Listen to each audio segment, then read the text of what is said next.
উটের পিঠে না চড়ে আর পারলাম না। কই কাকা চলেন।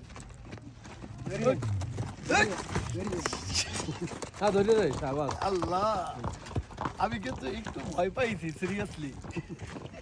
ইয়া হাবিবি।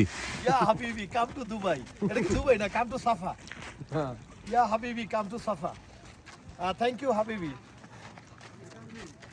সামনে দিয়ে সামনে দিয়ে।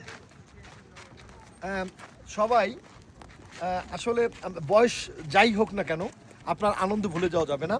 আমি আর আমার ক্যামেরায় রয়েছে আমার একদম সবচেয়ে ক্লোজেস্ট যে বন্ধু, আপনারা জানেন, রনি।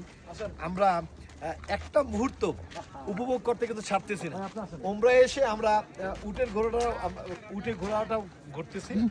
আজকের আমরা এই সাফা এসেছি। এটা কোন শহর? তাইফ থেকে 40 কিলোমিটার কাছে। আগামীকালকে কোথায় যেন যাবো? কোথায় যাবো আগামীকালকে? আভা। আবার উদ্দেশ্য হচ্ছে আগামীকালকে।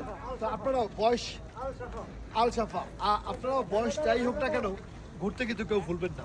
বয়স জাস্ট একটা সংখ্যা। আমাদের প্রচুর ঘুরতে হবে, প্রচুর আনন্দ করতে হবে।